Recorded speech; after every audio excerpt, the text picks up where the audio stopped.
힘든 시기, 우리는 함께하면 이겨낼 수 있습니다. 라디오 서울이 함께하겠습니다. 2024년 3월 5일 예비선거를 앞두고 LA 카운티와 오렌지 카운티 전역에서 사전 투표센터가 설치돼 현장 투표가 본격 시작됐습니다. LA 한인타운에는 오늘과 내일 투표소가 추가되고 또 LA 한인회관에서는 처음으로 이동식 투표센터도 설치됩니다. 지난주 올림픽과 웨스턴을 지나던 한 버스 안에서 탑승객들 간의 언쟁 끝에 페퍼 스프레이 공격으로 남성 한 명이 숨졌습니다. 경찰은 용의자 사진을 공개하고 주민들의 제보를 당부했습니다. 타운 내 사우스 버즐에 위치한 타겟 매장에서 아동 납치 미수 사건이 발생했습니다. 경찰이 감시 카메라 사진을 공개하고 용의자 공개 수배에 나섰습니다. LA 지역에 새 지역 코드 738이 추가됩니다. 738 지역 번호는 오는 11월부터 배급됩니다. 보행자들과 자전거 애호가들을 위한 시클라비아 행사가 일요일이었던 어제 LA 한인타운 인근에서 실시돼 많은 주민들이 차 없는 거리를 즐겼습니다. 한국 기업이 3D 디자인 소프트웨어를 활용한 의상 디자인으로 아카데미 과학기술상을 받았습니다. LA에 있는 한 의류 도매업체가 허위 송장을 만들어 수백만 달러 규모의 관세 사기 혐의로 징역 4년형을 선고받았습니다. 의류업계에 경종을 울리고 있습니다. 공화당 대선 경선에서 트럼프 전 대통령이 니키 헤일리 전 유엔 대사의 고향에서도 압승을 거두면서 본선행에 쐐기를 박았습니다. 그러나 헨리 전 유엔 대사는 포기하지 않겠다는 뜻을 밝혔습니다. 다수의 유권자는 바이든과 트럼프의 대결을 지지하지 않는다며 경선을 끝까지 이어가겠다고 말했습니다. 트럼프 전 대통령의 사기 대출 혐의에 대한 벌금이 3억 5,500만 달러에서 이자가 가산돼 4억 5천만 달러 이상으로 늘어났습니다. 임시 예산으로 버티고 있는 연방정부가 이번 주말 또다시 셧다운 위기를 맞게 됩니다. 바이든 대통령은 내일 의회 지도부를 만나 셧다운을 피할 방안을 논의합니다. 한인 감독과 배우들이 활약한 넷플릭스 드라마 성난 사람들, 이 비프가 제작자 조합이 수여하는 TV 미니 시리즈 부분 최우수 제작자상을 받았습니다. 그런가 하면 셀린 송 감독이 만든 영화 패스트 라이브즈는 어제 산타모니카에서 열린 2024 필름 인디펜던트 스피릿 어워즈에서 작품상과 감독상을 받았습니다. 이스라엘과 하마스 간의 임시 휴전과 인질 협상의 기본 윤곽이 나왔다고 제이크 설리번 백악관 보좌관이 밝혔습니다. 젤렌스키 우크라이나 대통령이 전쟁 2년간 우크라이나군의 전사자 수가 3만 1,000명이라고 밝혔습니다. 러시아와 서방에서 추정한 것보다 훨씬 적은 수치입니다. 더불어민주당이 경기 성남 분당갑에 이광재 전 국회 사무총장을 전략 공천했습니다. 안철수 후보와 빅매치가 펼쳐지게 됐습니다. 이준석 대표가 주도하는 개혁신당이 김종인 위원장을 필두로 한 공천관리위원회에 닻을 올렸습니다. 20석 이상을 총선 목표로 제시했습니다. 오래간만에 일요일 경기를 치른 LA 레이커스와 클리퍼스가 각각 피닉스 선즈와 세크라멘토 킹스에게 패했습니다. 이런 가운데 클리퍼스는 새로운 로고를 공개했습니다. LA 다저스의 오타니 선수가 이번 주 다저스 데뷔전을 깎고 샌프란시스코 이정우 선수 역시 이번 주 데뷔전을 치를 것으로 예상됩니다. 오늘 뉴욕 증시는 혼조세로 출발하고 있습니다. 원달러 환율은 1331.1원으로 마감했습니다. 남가주 오늘 대체로 흐린 가운데 저녁에는 이슬비 뿌리겠습니다. LA 한인타운 낮 최고 기온 64도 예상됩니다.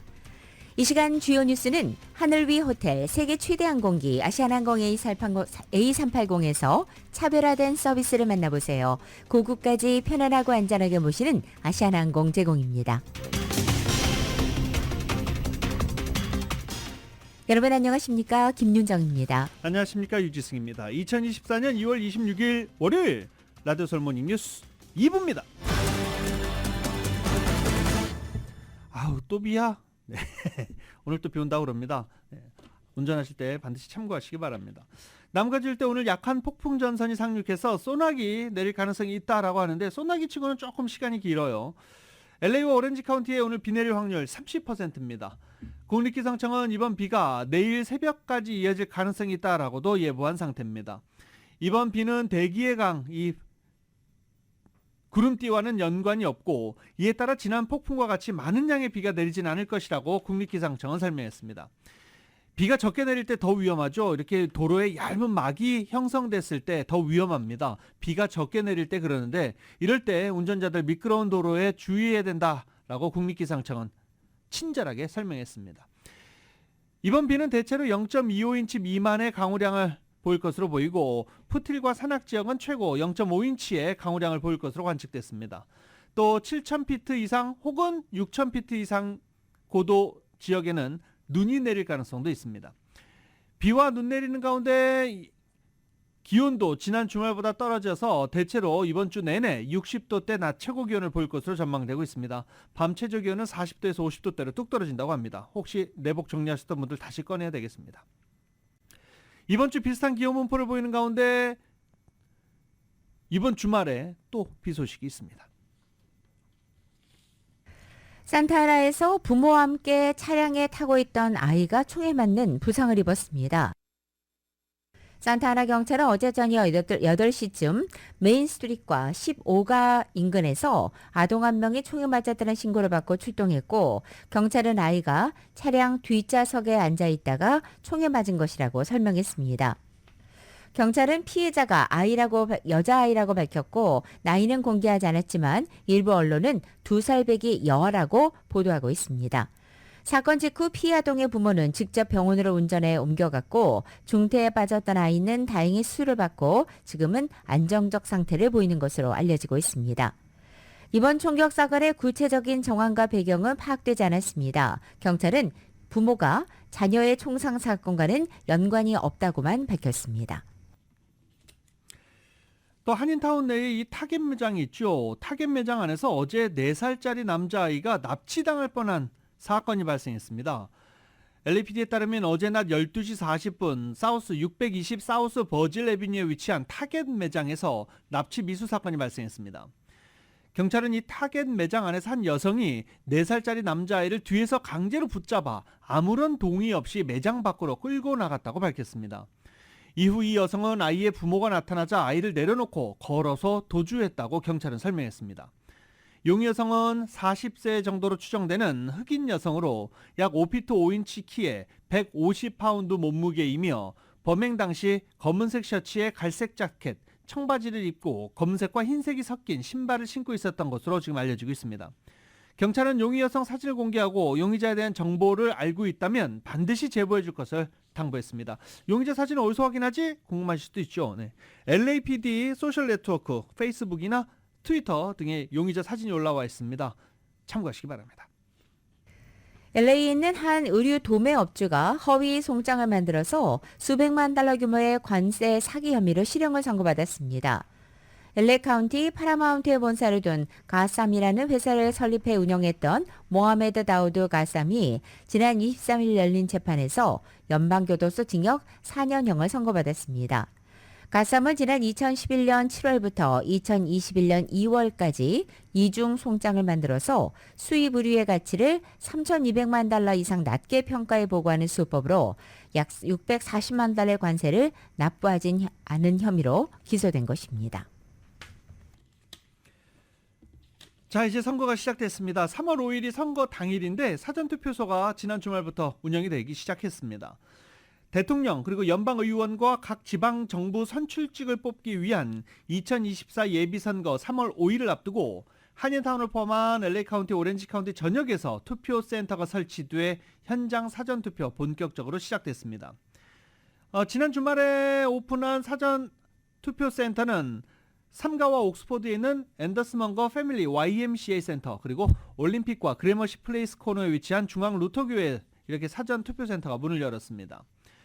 이들 투표센터에는 한국어 요원도 2명씩 배치돼서 한인 유권자들의 투표를 돕기도 했습니다. 오늘부터 또 한인 투표센터는 LA 한인타운 투표센터는 추가 설치됩니다. 오늘과 내일 LA 한인회관에 처음으로 이동식 투표센터가 설치되기도 합니다. 또 이번 주말인 3월 2일부터는 호바트 초등학교, 베랜더 중학교, 케네디 커뮤니티 스쿨, 센트럴 아메리칸 리소스 센터, 라파엣 다목적 커뮤니티 센터, 버질 중학교 등등이 사전투표소가 설치될 예정입니다. 투표센터에서는 유권자 등록, 우편 투표용지 제출, 또 선호 정당 변경 등등이 가능합니다. 또 우편 투표용지를 분실 또는 훼손했거나 아직 받지 못한 유권자의 경우도 현장에서 투표를 할 수 있습니다. 다 아시죠? 이제는 아이디 반드시 지참해야 됩니다. LA 한인타운을 지나던 메트로버스 안에서 탑승객들 간의 언쟁이 벌어져 끝내 페퍼 스프레이가 분사됐습니다. 남성 한 명은 끝내 사망했습니다. 보도국의 뉴스룸 연결합니다. 지난 22일 밤 한인타운에서 운행 중이던 버스 안에서 몸싸움을 벌이던 남성 한 명이 페퍼스프레이 공격을 받고 사망하는 사건이 벌어졌습니다. 사건은 지난 22일 밤 10시 45분 웨스턴 애브뉴와 올림픽 블루바드 교차 구간에서 운행 중이던 메트로 버스에서 발생했습니다. 버스 안에서 남성 2명이 언쟁을 벌이다 한 명이 상대방을 향해 페퍼스프레이를 분사했습니다. 피해자는 현장에서 사망했는데 피해자가 기저질환을 앓고 있었는지 여부는 확실치 않습니다. 경찰은 사망의 원인을 조사 중이며 이번 사건이 갱단과 연관되어 있는 것 같지는 않다고 밝혔습니다. 이번 사건을 벌인 용의자는 30대 남성으로 사건을 벌인 뒤 도주했으며 경찰은 용의자 수색에 나섰습니다. 메트로 측은 이번 사건과 관련해 발표한 성명에서 그동안 지하철과 버스 등에서 발생하는 폭력 사건을 줄이기 위해 많은 노력을 기울이고 있는 가운데 이 같은 사건이 발생해 유감이라며 메트로 이용자들의 안전을 최우선으로 하고 있다고 밝혔습니다. 라디오 서울 보도국 뉴스룸입니다. 미납 세금이 있는 납세자들은 올해 세금 보고 시 과태료를 주의해야 합니다. 이 팍스 비즈니스는 IRS 국세청이 지난해 10월부터 예납 세금 미납분에 대한 과태료를 기존 3%에서 무려 8%로 상향 조정함에 따라 올 소득세 신고 시 벌금 폭탄을 맞을 수 있다고 보도했습니다. 과태료가 거의 3배나 뛴 것으로 이는 지난해 금리를 2001년 이후 최고 수준으로 치솟게 한 연방준비제도의 긴축 정책에 따른 부작용입니다. 이에 따라 예상 소득에 대해 세금을 미리 납부하는 독립계약자, 프리랜서, 컨설턴트, 자영업자 등은 실제 소득이 예상 소득보다 높은 경우 추가 소득분에 대한 세금을 내지 않으면 과태료가 부과될 수 있어 각별히 주의해야 합니다. 연방이민서비스국이 영주권 신청을 포함한 각종 이민 신청 서류의 서비스 수수료를 오는 4월부터 대폭 인상할 계획을 발표했습니다. 그런 가운데 오늘부터는 급행 처리 신청 시에 내는 프리미엄 프로세싱 수수료도 인상됩니다. 이번 프리미엄 수수료 인상은 지난 2021년 6월부터 2023년 6월 사이 2년간 물가 인상률에 따른 조정을 반영한 것이라고 밝혔습니다. 인상안에 따르면 프리미엄 프로세싱 수수료는 영주권 청원서인 I-140 양식의 경우 현행 $2,500에서 $2,805로 12% 오릅니다. 비이민 비자 신청서인 I-129 양식도 역시 현행 $2,500에서 $2,805로 인상됩니다. I-129 양식의 경우 H-1B 비자와 R-1 비자는 현행 $1,500에서 $1,685로 역시 12% 인상됩니다. 이 밖에 비이민 비자 신분 연장과 변경 신청서인 I-539 양식의 프리미엄 프로세싱 수수료는 현행 $1,750에서 $1,965로 오르고 F1 학생비자 소지자가 OPT를 신청할 때 내는 I-765 양식의 프리미엄 프로세싱 수수료도 현행 $1,500에서 $1,685로 올라갑니다. 이에 앞서서 이민국은 이달 초 8년 만에 대대적인 이민 수수료 인상 방안을 연방관보에 발표했고 이에 따르면 이민국 양식에 따라 각 차이는 있지만 4월 1일부터는 전반적으로 수수료가 평균 20% 선에서 인상되는 것입니다. 명태, 홍태채, 명란젓, 창란젓, 이게 참 좋아하는 반찬들이지요. 네.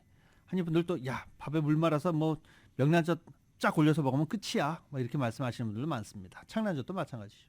그런데 미국 수출이 모두 중단됩니다. 연방정부가 우크라이나 전쟁을 이유로 러시아에 대한 경제 제재를 강화하면서 러시아산 수산물은 물론 러시아 수산물을 재료로 하는 가공 제품까지 수입 금지 조치를 확대하면서 벌어지는 일입니다. 미국에서 수입하는 한국 명태 제품의 원재료 90% 이상이 러시아산인 만큼 러시아에 절대적으로 의존하고 있어서 대체재료 찾기도 힘들 전망입니다. 이번 수입 금지 대상에 포함되는 러시아산 수산물은 명태, 연어, 대구, 게 이렇게 모두 4가지입니다. 러시아 침공 전 계약된 물품은 2024년 2월 21일까지만 수입이 가능했습니다. 끝났죠? 네. 이 중 특히 명태는 생산량과 가격 문제로 대체품을 찾기 어렵다는 게 지금 식품업계 관계자들의 전언입니다. 마트 관계자들은 일단 재고가 있기 때문에 당분간 소비자들의 불편은 없을 것이라면서도 대체 상품 수입은 쉽지 않을 것 같다라고 말하기도 했습니다. 캘리포니아 주립대학을 비롯한 미 전국 대학들이 연방정부의 대학 학자금 보조 신청서인 펩사 지연 사태로 대입 합격자들의 최종 진학 학교를 결정하는 디시전 데이를 연기하고 있습니다. 유시와 칼스테이트가 펩사 지연 사태 여파로 올 가을 학기 신입생들이 등록할 대학을 선택해 통보하는 마감일인 디시전 데이를 5월 1일에서 5월 15일로 연기한다고 발표한 데 이어서 뉴욕과 버지니아 등에서도 주립대학들이 속속 이 디시전 데이 연기를 발표하고 나선 것입니다. 이 같은 상황은 펩사가 개정되면서 야기된 지연 사태 때문입니다. 지난달 연방교육부는 학생들이 제출한 펩사 정보를 각 대학에 보내는 시기를 당초 예정했던 1월 말에서 3월로 연기했습니다. 결국 각 대학은 입학 지원자 또 재학생 등이 제출한 펩사 정보를 빨라야 3월에나 받을 수 있게 되면서 혼란이 걷잡을 수 없이 커지고 있는 것입니다. 각 대학이 제공하는 학자금 보조 규모를 통보받기 전까지는 어느 대학에 진학할지 최종 선택하는 것이 어려운 상황에서 한 학부모는 재정 보조 내역을 알지 못한 채 결정을 내릴 수 없다고 말했습니다. 결국 상당수 대학들은 학생들에게 학자금 보조 내역을 전하는 데 지연이 발생할 수밖에 없는 상황을 고려해서 등록 마감일을 조금씩 연장하고 있는 것입니다. 전화번호 LA 거주하시는 분들, LA에서 직장 다니시는 분들 전화번호 앞 지역번호 뭐 쓰십니까? 대부분 213, 323 이게 많이 쓰시죠? 번호 하나가 추가됩니다. 738이라고 합니다. 보도국 뉴스룸 연결합니다. LA가 새로운 전화번호를 얻게 됐습니다. 지역번호 738번입니다. 새 지역번호 738번은 기존의 LA 지역 전화번호 213 그리고 323 지역 번호와 서비스 지역이 겹칩니다. 다운타운 LA 베벌리힐스, 글렌데일, 호손, 헌팅턴 팍, 잉그루드, 아람브라, 벨가든스, 커머스 쿠다니, 리누드, 메이우드, 몬테벨로, 페사디나, 몬트레이 팍 사우스게이트 번호는 웨스트 할리우드, 그리고 LA 카운티 직할 지역의 주민들 가운데 일부가 738번호를 받게 됩니다. 새 지역 번호를 추가한 이유는 213과 323 지역 번호가 내년 6월까지 소진될 것으로 보이는데 이 지역의 새 전화번호 수요가 높기 때문입니다. 새 지역 번호는 오는 11월 1일부터 개통될 예정입니다. 이미 213과 323 번호를 가진 주민들은 기존 번호를 그대로 유지할 수 있습니다. 라디오 서울 보도국 뉴스룸입니다.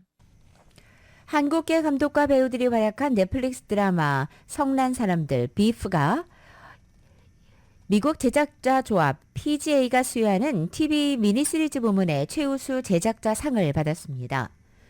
성난 사람들은 어제 저녁 LA 레이돌비 홀룸에서 열린 PGA 시상식에서 경쟁작들을 모두 제치고 최우수상을 받은 것입니다. PGA 작품상은 매년 가장 높은 완성도로 제작된 영화와 TV 시리즈, 애니메이션, 다큐멘터리의 제작자에게 수여하는 상입니다. 미국의 감독조합 DGA의 감독상과 또 미국의 배우조합인 세계 배우상 등과 함께 오스카 수상작을 예측하는 지표로도 알려지고 있습니다. 한편 비프는 그 전날 세계 TV 부문 나무주연상도 받았습니다. LA에서 열린 제30회 섹 시상식에서 나무주연상을 받은 스티브 연은 TV 영화 미니시리즈 부문의 나무주연상 수상자로 호명된 것입니다. 스티브 연은 섹 수상으로 지난달 골든글로브 시상식과 에미상 시상식 그리고 크리틱스 초이스 시상식에 이어서 올해 미국 주요 시상식 4개의 TV 미니시리즈 부문의 나무주연상을 모두 석권한 것입니다. 3D 디자인 소프트웨어를 활용한 의상 디자인 업체가 한국 기업 최초로 아카데미 과학기술상을 수상하는 영예를 안았습니다. 이은 기자가 취재했습니다. 23일 오후 아카데미 영화박물관에서 열린 시상식에서 한국의 의상 시뮬레이션 업체인 클로 버추얼 패션의 오승우 대표가 아카데미의 과학기술상을 수상받게 되는 영예를 안았습니다. 클로 버추얼 패션은 2009년에 설립된 한국의 글로벌 디지털 의상 솔루션 기업으로 3D 시뮬레이션 알고리즘에 대해 20년 이상의 연구를 진행하고 의상 디자인 소프트웨어를 개발하면서 북미 시장에서 이름을 알렸습니다. 이번에 아카데미 과학기술상을 받게 된 클로 버추얼 패션의 프로그램인 마블러스 디자이너는 영화, 게임에 사용되는 소프트웨어입니다. 애니메이션 영화 등장인물들의 의상을 더 실감나게 디자인하고 히어로 영화에는 영웅들의 수트를 만드는 데 사용되는 기술로서 게임에도 적극적으로 활용되어 왔습니다. 소프트웨어 마블러스 디자이너는 수많은 히어로 영화들의 탄생에 기여했는데 히어로 무비를 제작하는 마블의 대표적인 블록버스터인 어벤져스 인피니티 워와 이후에 제작된 닥터 스트레인지, 대원돈의 멀티버스 등이 있습니다. 이 외에도 스파이더맨 뉴 유니버스, 모아나, 보스 베이비와 같은 애니메이션 작품들은 물론 그 외에도 다양한 할리우드 영화 제작사가 해당 기술을 활용해 영화 제작에 크게 활용하고 있다고 오승우 대표는 밝혔습니다. 근데 이번에 아카데미상 받는 거는 영화랑 애니메이션에 대한 기술인 건데 똑같은 이제 기술을 가진 디자인 소프트웨어를 이제 실제 패션 회사에서도 쓰도록 저희가 소프트웨어를 만들어서 제공하고 있어요. 또 굉장히 많은 패션 기업들이 저희 소프트웨어로 실제 옷을 만드는데 도움을 받고 있고요. 특히 의상 제작에 특화된 것이 장점이다 보니 애니메이션 영화에서의 등장인물들이 한 가지 의상만을 입는 것이 아닌 다양하고 실제와 가까운 의상들을 입게 돼 영화에 한층 재미를 더하게 되었다고 밝혔습니다. 이는 과거 10여 년 전에 제작되던 애니메이션 영화들과 비교해 가장 많이 발전한 부분이며 자신들이 개발한 소프트웨어가 영화 산업에 기여했다는 사실이 매우 자랑스럽다고 오승우 대표는 전했습니다. 슈렉 같은 영화 보면 이제 기억하실 텐데 굉장히 타이트한 옷이거나 망토 같은 것만 입고 있거나 또 애니메이션 내내 옷 한 벌만 이제 나와요. 그 옷을 조각하듯이 3D에서 이제 만들 수밖에 없었거든요. 그래서 작업하는데 막 몇 주씩 걸리고 디자인 하나 변경하는데, 근데 이제 저희 툴은 실제 옷을 만드는 방식처럼 옷을 디자인할 수 있어요. 자신들이 제작한 소프트웨어가 한국 기업 최초로 이번 아카데미 과학기술상을 받은 것에 대해 실감이 나지 않는다고 오 대표는 밝혔습니다.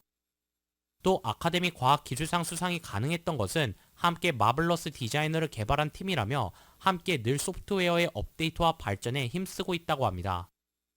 옷 관련해가지고 할 수 있는 게 무궁무진하거든요. 왜냐면 옷은 또 굉장히 다양한 곳에 쓰이기 때문에 캐릭터가 있으면 다 옷을 입고 있고 하는 거라서 그 어플리케이션이 너무 다양하다 보니까 그거를 계속해서 혁신시키고 더 쉽게 그 어플리케이션에 맞는 콘텐츠를 만들 수 있도록 기능과 기술을 제공하는데, 앞으로도 자신들이 하는 일을 더 전문적으로 다듬어 기여하고 싶다고 덧붙였습니다.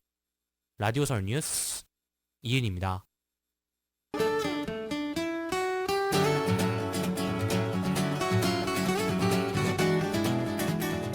2월 26일 월요일 남가주의 날씨입니다.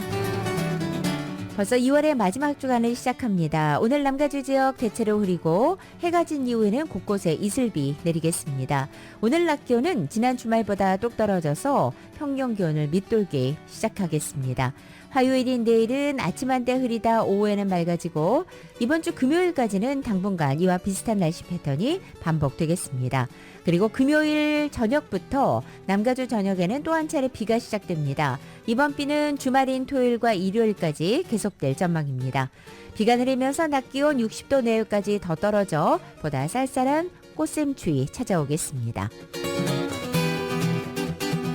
LA 한인타운의 오늘 낮 최고 기온 64도, 밤 최저 기온은 56도, 오렌지 카운티 지역은 65도, 54도, 밸리와 일랜드 엠파이어 지역은 63도, 51도, 해안 지역은 62도, 53도로 예상됩니다. 한국도 오늘 대체로 흐리겠고 서울의 오늘 아침 최저 기온이 31도, 낮 최고 기온은 47도로 예상됩니다. 라디오 서울 모닝뉴스 2부 이 시간은 1250만 불 교통사고 최고 보상 교통사고 전문 천재 변호사 리차드 호프만, 또 하나의 새로운 문이 열렸습니다. 한인은행 최초로 라스베가스에 진출한 오픈뱅크, 총 20억 달러의 승소, 크고 작은 교통사고와 상해 브라이언 타필라와 시질러, 한인타운 올림픽과 카탈리나에 새 지점을 오픈했습니다. 고객과 함께 새로운 미래를 열어가는 US 메트로뱅크 공동 제공입니다. 라디오 서울 모닝 뉴스 2부 이 시각 현재 프리웨이 교통 상황입니다. 먼저 71번 노스 방향입니다. 10번 프리웨이로 연결되는 지점 슬로우 레인에 고장 차량 한 대 멈춰 있습니다. 이번엔 118번 웨스트 방향 글라녹스 블루바드와 만나는 지점 네 번째 레인에는 부서진 가구 일부가 떨어져 있습니다. 710번 노스 방향 405번으로 연결되는 지점 고장 차량 한 대 멈춰 있고 710번 노스 방향에서 플로렌스 애비뉴로 내리는 지점엔 이중 추돌 사고 있습니다. 참고하시고 안전운전하시기 바랍니다.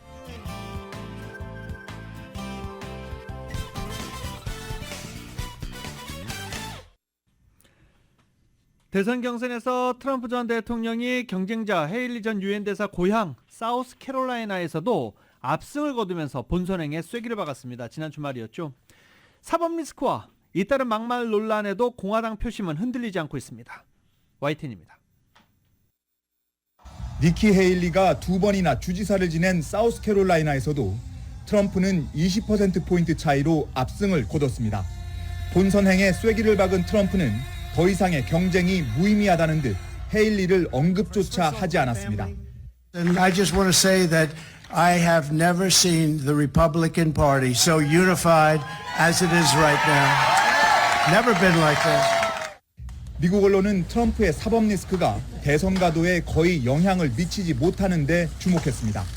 최근 트럼프가 5천억 원 벌금형을 선고받고 첫 형사재판 개시일이 잡히는 등 사법 리스크가 구체화하고 있지만 공화당 표심은 흔들리지 않고 있는 겁니다. The mugshot, we've all seen the mugshot. And you know who embraced it more than anybody else? The black population. It's incredible. 나토 동맹을 보호하지 않겠다는 발언과 파병 군인인 헤일리 남편을 조롱하는 말도 변수가 되지 못했습니다. 군부대가 많아 군인 비율이 높은 사우스캐롤라이나에서 군인 출신 70%가 트럼프를 찍은 것으로 나타났습니다. 하지만 본선 승부에 향방을 가를 중도층의 트럼프 거부감도 확인되고 있습니다. 이번 출구조사에서 트럼프가 후보가 되면 본선에서 투표하지 않겠다는 응답이 20%에 이르렀습니다. 경선 중도 포기를 거부하고 있는 헤일리도 트럼프의 본선 경쟁력을 집중적으로 공략하고 있습니다. I know 40% is not 50%. But I also know 40% is not some tiny group. 선거자금 모금에서도 트럼프가 바이든의 절반 수준에 머물러 기부금이 소송 비용으로 쓰일 것을 우려하는 유권자가 적지 않은 것으로 분석됐습니다. 워싱턴에서 YTN 권준기입니다. 니키 헤일리 전 유엔 대사는 고향인 사우스캐롤라이나 경선에서 패했음에도 불구하고 경선을 계속 이어가겠다고 밝혔습니다. 헤일리 전 대사는 24일 저녁 지지자들 앞에서 행한 연설을 통해서 트럼프 전 대통령의 승리를 축하한다고 말하면서도 싸움을 포기하지 않을 것이라고 경선을 계속 이어갈 뜻을 분명히 밝힌 것입니다. 헤일리 전 대사는 우리는 11월 대선에서 조 바이든을 이겨야 한다. 나는 트럼프가 바이든을 이길 것으로 믿지 않는다. 라고 말했습니다. 헤일리 전 대사는 캘리포니아와 텍사스 프라이머리를 포함해서 16곳 경선에서 전체 대의원의 약 36%인 874명의 향방에 결정되는 슈퍼 투주데이에 마지막 승부수를 던지겠다는 의중으로 풀이되고 있습니다. 부동산 부풀리기 사기 대출 혐의에 대한 이 민사 재판 1심에서 3억 5,500만 달러의 벌금을 부과받았고 지금 이자가 계속 붙어서 4억 5천만 달러까지 불어난 이 판결을 받은 트럼프 전 대통령이 공식 항소했습니다. 트럼프 전 대통령 측 변호사들은 오늘 맨해튼 지방법원에 1심 판결을 뒤집어달라고 요청하는 항소장을 뉴욕 항소법원에 제출했습니다. 항소장에서 1심 판결에서 법률이나 사실관계에 오류가 있었는지와 1심 판사가 재량 내지 관할권을 남용했는지 여부 등을 판단할 것을 요청했습니다. 트럼프 전 대통령 만약 1심 판결이 유지될 경우 선고된 벌금에다가 재판 과정에서 쌓인 이자를 포함해 최소 4억 5,400만 달러의 벌금을 내야 합니다. 이와 별개로 항소재판 진행을 위해서는 현금이나 채권 등을 통해 벌금에 해당하는 금액을 공탁해야 합니다.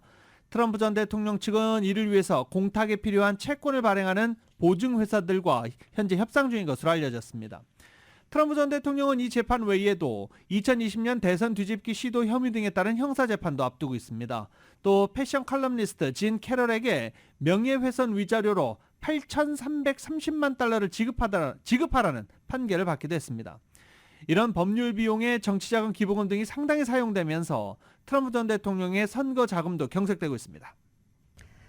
들으신 것처럼 도널드 트럼프 전 대통령은 기부금을 모으는데도 고전을 면치 못하고 있습니다. 바로 트럼프의 소송 비용으로 쓰일 것을 우려해서 기부자들이 돈을 내기 꺼리고 있기 때문입니다. 워싱턴 포스트는 지난 주말 워싱턴 DC의 고위 공화당원들과 일부 지지자들 사이에서 트럼프 전 대통령이 법률 비용으로 너무 많은 정치 자금을 쓰고 있고 소액 기부가 둔화하고 있다는 우려가 커지고 있다라고 보도한 것입니다. 현재 트럼프 전 대통령은 조 바이든 대통령보다 기부금 액수나 기부자 수에서 모두 밀리고 있습니다. 트럼프 캠프는 2020년 대선 때도 자금난으로 TV 광고를 상당 기간 중단하기도 했습니다. 이번에는 여러 건의 형사 민사 재판에 걸친 트럼프 전 대통령의 법률 비용으로 선거 자금이 상당 부분 흘러나갈 가능성 때문에 기부금 모금에 더 차질이 빚어지고 있다고 워싱턴 포스트는 진단한 것입니다. 트럼프 전 대통령은 경쟁자인 니키 헤일리 전 유엔 대사와 비교할 때도 기부금이 모자라고 있습니다. 헤일리 전 대사는 경선에서는 패배를 거듭하고 있지만 기부금 경쟁에서는 현재 앞서 나가는 모습입니다. 헤일리 전 대사가 최근 경선에서 계속 뒤지고 있는데도 기부금은 계속 이어지는 것이 바로 헤일리가 고령의 바이든이나 트럼프 전 대통령의 대안으로 여겨지기 때문이라는 분석이 나오고 있습니다. 임시 예산으로 버티고 있는 연방정부가 이번 주말부터 셧다운 위기를 맞습니다. 지난 1월 연방의회에서 통과된 연방정부 임시 예산안이 각각 3월 1일, 3월 8일 만료되기 때문입니다. 여야가 지출 규모와 용도를 둘러싼 이견으로 2024 회계년도 본 예산에 합의하지 못하면서 작년 9월 이후 세 차례에 이 시한부 임시 예산을 통해 연방정부 셧다운을 피해왔었습니다. 추가 예산이 편성되지 않으면 부처 공무원에게 월급을 줄 돈이 없어서 필수 기능을 제외한 여러 가지 연방정부 업무가 중단됩니다. 셧다운이 되는 겁니다. 지난 9월부터 세 차례 이상이나 이 뉴스를 보도해드리고 있는 중입니다. 서방이 우크라이나 전쟁 2년과 맞물려서 러시아를 상대로 대규모 제재를 발표한 가운데 한국인이 창업한 아일랜드의 한 반도체 부품 장비 기업도 이 미국의 제재 대상에 포함됐습니다. 현지 시간으로 24일 아일랜드 아이리시 타임즈에 따르면 아일랜드 더블린에 본사가 있는 큐빗 세미컨덕터가 연방재무부 해외자산통제국인 OFAC가 발표한 제재 대상에 포함된 것입니다. 통제국은 이 회사가 전자제품을 제재 대상인 러시아 반도체 기업 JSC 마크론에 수십 차례 보내면서 러시아의 군수 산업 기반을 떠받치는 러시아 경제 분야에서 활동했다고 밝혔습니다. JSC 마크론은 러시아의 우크라이나 침공 직후인 2022년 3월 제재 대상이 됐습니다. 현재 큐빗의 경영진은 한국인 2명으로 알려져 있습니다. 월가 애널리스트들이 증권시장 내 매력적인 배당주로 코카콜라 그리고 자산운용사인 블루아울 캐피털, 석유업체 쉐브론을 꼽았습니다. RBC 캐피털의 닉 모디 애널리스트는 마케팅 투자와 달러 강세가 코카콜라 회사의 수익에 부담을 줬지만 올해도 회사의 펀더멘털은 견고할 것이라면서 코카콜라의 목표주가 65달러와 투자 의견 매수를 재차 제시했습니다. 또 지난해 말 1650억 달러가 넘는 자산을 운용하는 블루아울 캐피털은 분기 실적을 발표하면서 배당금으로 주당 14센트를 지급하는 등 올해 연간 배당금을 주당 72센트로 약 29% 인상했습니다. 도이치방크의 브라이언 베델 애널리스트는 무엇보다 중요한 것은 이 회사가 올해 배당금을 주당 0.72달러로 29%를 인상한 후 내년 주당 1달러에 가까운 배당금을 지원할 수 있는 보다 강력한 실적을 창출할 수 있는 능력이다라고 강조했습니다. 또 쉐브론은 지난해 유가 하락으로 이익이 감소했지만 배당금 113억 달러와 자사주 매입 149억 달러 등 주주 환원 규모가 263억 달러에 달해 투자자들에게 깊은 인상을 남겼습니다. 한때 테슬라 대항마로 투자자들의 큰 주목을 받았던 미국의 전기차 스타트업 기업들이 급작스러는 실적 한파에 고심하고 있다는 소식입니다. 어제 월스트리트저널에 따르면 지난주 전기 SUV와 픽업 트럭 제조업체 리비안이 전주 대비 38%가 급락한 주당 10.06달러로 거래를 마감했다고 보도한 것입니다. 고급 세단 전기차를 만드는 업체인 루시드도 역시 같은 기간에 주가가 19%나 추락했습니다. 두 회사는 최근에 내놓은 작년 4분기 실적 보고서에서 올해 생산량이 작년 수준에 머물거나 소폭 상승에 그칠 것이라는 암울한 실적 전망을 내놨습니다. 고금리와 경제적인 불확실성 탓에 전기차 수요가 둔화된 탓입니다. 인공지능을 탑재한 사람 형상을 닮은 로봇 휴머노이드 개발 경쟁이 치열해지고 있습니다. KBS가 보도합니다. 키 173cm의 군더더기 없는 몸매. 다소 어정쩡해 보이지만 사람과 비슷한 속도로 테슬라 사무실을 걸어다닙니다. 일론 머스크가 공개한 휴머노이드 로봇 옵티머스의 최근 모습입니다. 혼자 셔츠를 접고 달걀을 깨지지 않게 옮기기도 하고 쪼그려 앉기 운동도 하더니 걸음걸이가 한층 자연스러워졌습니다. It is expected to cost much less than a car. So, I would say probably less than $20,000 would be my guess. 머스크가 옵티머스의 근황을 알린 건 경쟁업체 휴머노이드 피규어 AI를 의식한 것으로 보입니다. 아마존 창업자 제프 베이조스와 반도체 업체 엔비디아가 피규어 AI에 1억 5천만 달러를 투자한다는 소식이 최근 전해졌기 때문입니다. LG 이노텍과 삼성 역시 피규어 AI에 대한 투자를 약속한 것으로 전해졌습니다. 휴머노이드 개발 경쟁에는 민간 기업뿐만 아니라 미 항공우주국 나사도 뛰어들었습니다. So we're not trying to replace human crews. We're really just trying to take the dull, dirty, and dangerous work off their plates to allow them to focus on those higher level activities. 인공지능 AI에 이어 휴머노이드 개발 경쟁도 치열해지면서 인류와 휴머노이드가 공존할 날은 더 가까워지고 있습니다. KBS 뉴스 박석구입니다.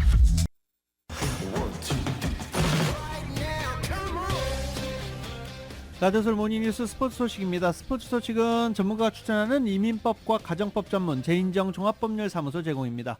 지금 전화에는 최세영 스포츠 해설위원 연결돼 있습니다. 안녕하십니까? 네, 안녕하십니까? 네. 다 미국이 주최하는 골프 대회인데 미국에서 열린 건 하나도 없어요. 아주 특이한 기록이죠. 그 여자 경기는 태국으로 가서 열렸고, 그 다음에 PGA 투어는 멕시코로 갔고, 더군다나 챔피언스 투어는 저 멀리 모로코까지 날아갔습니다. 그래서 세 곳 전부 다 외국에서 치르는 그 특이한 그런 한 주가 됐던 것 같아요. 그 성적을 좀 이제 LPGA부터 알아보니까 LPGA는 일단 아시안 스윙이라고 그러죠. 네. 아시안 스윙의 시작을 알리는 혼다 LPGA 타일랜드 그 결과가 열렸는데요. 안방 2점을 최대한 살린 태국의 패티 타바나 나키 선수가 4라운드 합계 21언더파 267타로 우승을 차지했는데요. 2021년 아나 인스피레이션 이후 3년 만에 통산 2승을 기록을 했어요. 대회가 열린 건 여러분 뭐 잘 아시는 태국의 파타야죠. 유명한 그 관광지인데 파타가 촌부리의 시암 컨트리 클럽 올드 코스였습니다만은 코스 자체가 뭐 아마추어분들도 많이 가셨던 코스예요. 약간 좀 쉽다 여겨지는 그런 곳인지 몰라도요. 다른 곳 대회보다 성적이 꽤나 좋았다는 그런 소식인데 한국 선수로는 김세영과 최혜진이 18언더파 공동 4위를 기록을 했고요. 김효주가 17언더파 공동 5위를 기록을 했습니다. 관심은 이제 LPGA도 이제 포문을 열었는데 한국 선수들 우승인데 역시 다음 대회로 미뤄야 되는데 다음 대회도 역시 싱가포르, 중국을 거쳐서 다시 팔로스포드로 돌아왔다가 미국에서 뛰다가 이제 가을에 또 한국과 일본 등으로 이제 떠나게 돼 있는데 우리나라 LPGA 선수들이 금년에 과연 몇 승을 올릴지가 좀 더 관심인 것 같습니다. 네. 아, 그렇군요. PGA 투어 얘기를 안 할 수가 없게 됐는데 물어보실 줄 알고 기다렸습니다. PGA 투어가 아주 색다른 우승자가 나왔죠. 29살 94년생인데요. 이 선수가 미국의 제이크 넵 선수인데 사실 멕시코에서 열리는 대회에서 많은 그 탑 랭커들이 불참한 가운데 이번 대회를 놓치지 않고 19언더파 265타로 우승을 했는데 참 얘기가요.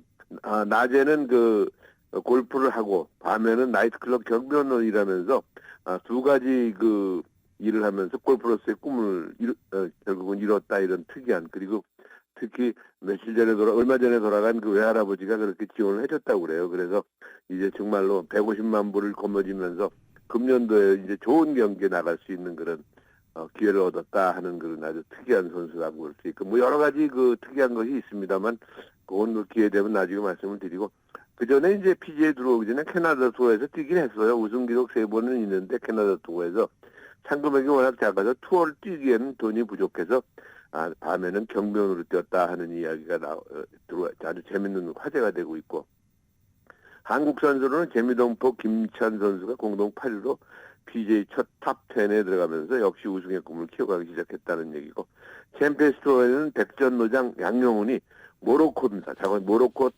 트로피 핫산 2세 대회에서 3일 합계 7언더파 212타로 생애 첫 우승 기회를 3라운드에서 퍼팅 난조로 놓치면서 공동 3위로 대회를 마쳤고 최경주 13위, 위창수는 38위에 랭크됐다는 그런 아주 특이한 외국에서 열린 대회 소식이었습니다. 네. 자, 이제 한국 축구 대표팀 감독 소식인데 누가 될 것 같으세요? 이번 주에 결정이 나올 것 같은데. 지금 그러니까 결정을 할 수가 없는 게 여론이 하도 희한해가지고요. 여론에 난리가 났어요. 그래서 지금 이런 얘기까지 나오고 있어요. 그 한국 그 K리그의 감독 중에서 이제 우승 2번이나 했던 홍명보 감독이 많이 오르내리고 있고 김기동 감독 서울 FC의 김기동 감독 얘기도 나오고 있는데 여론이 지금 굉장히 안 좋아요. 그래서 뭐 심지어 울산 그 풋볼클럽 팬들은 데모까지 해요. 그래가지고 무슨 필요할 때만 갖다 쓰는 일회용 반창고냐 이런 얘기까지 나오고 있어서 아직까지 지금 자신 있게 저도 말씀드릴 수가 없는데 제 개인적으로는 홍명보 감독이 한번 다시 잡았으면 좋겠는데 브라질 월드컵 끝나고 나서 엄청나게 고생했잖아요. 그리고 중국 가서도 크게 성공을 못했는데 국내에 들어와서 성공을 해서 지금 이름이 제일 많이 거론되고 있습니다만 일단 현재 지금 이야기는 축구협회 생각은 3월에 열리는 A매치 태국과의 경기는 대행 체제로 치러질 것 같다는 보도가 거의 지배적인 것 같고요. 그 다음에 그 대행 이따 3월 경기 마치고 조금 더 시간을 갖고 결정을 해야 될 것 같아서 아직까지 꼭 누가 될 거라고 말씀을 드릴 수가 없겠고 일단 그 대행 체제로는 박항서나 황선홍 감독이 지금 유일하게 오르내리고 있다 이런 소식이 들어와 있습니다. 빨리 결정이 돼야 될 텐데 여론에 지금 끌려당기는 협회 모습을 보여주고 있어서 팬들을 좀 실망시키고 있다는 그런 소식입니다. 네. 근데 이게 홍명보 감독이나 박항서 감독은 다 대표팀 감독을 한 번 했었고 그리고 네. 정말 비난 엄청나게 받고 물러난 사람들 또 다시 부른다? 이거 너무 웃기는 일 아닙니까? 그렇죠. 그런데 이제 성적으로 따지니까 보통 K리그에서 이제 우승을 시킨 감독에 대해서 이렇게 작년에도 우승을 했잖아요. 그러니까 그걸 기준으로 하다 보니까 이제 이름이 나오고 있는데 글쎄 본인들 의사와 관계없이 지금 협회에서 얘기가 나오고 있어요. 홍명보 감독이 가장 힘든 한 주를 겪었다 하는 그런 그 이야기를 할 정도로다가 힘들었던 것 같아요. 그래서 빨리 협회가 결정을 해줘야 되는데 또 이러자니 또 팬들의 그 눈치 봐야 되고 저러자니 또 참 이리 가면 파출소 저리 가면 경찰서가 됐습니다. 할 말이 없네요. 저도요. 네. 자, 오늘은 일단 뭐 시간 관계상 여기에서까지 스포츠 소식 듣고 마무리하는 걸로 하겠습니다. 오늘 스포츠 소식 대단히 감사합니다. 네, 고맙습니다. 지금까지 최세영 스포츠 해설위원이었습니다. 2024년 2월 26일 월요일에 전해드린 라디오솔 모닝뉴스 여기서 마치겠습니다. 지금까지 진행의 유지승 김윤정이었습니다. 라디오솔 모닝뉴스 2부 이 시간은 1250만 불 교통사고 최고 보상, 교통사고 전문 천재 변호사 리차드 호프만, 또 하나의 새로운 문이 열렸습니다. 한인은행 최초로 라스베가스에 진출한 오픈뱅크, 총 20억 달러의 승소, 크고 작은 교통사고와 상해 브라이언 타필라와 시즐러, 한인타운 올림픽과 카탈리나의 새 지점을 오픈했습니다. 고객과 함께 새로운 미래를 열어가는 US 메트로뱅크 공동 제공이었습니다. 잠시 후 9시에는 강혜신의 오늘의 미국이 방송됩니다. 함께해 주신 여러분 고맙습니다.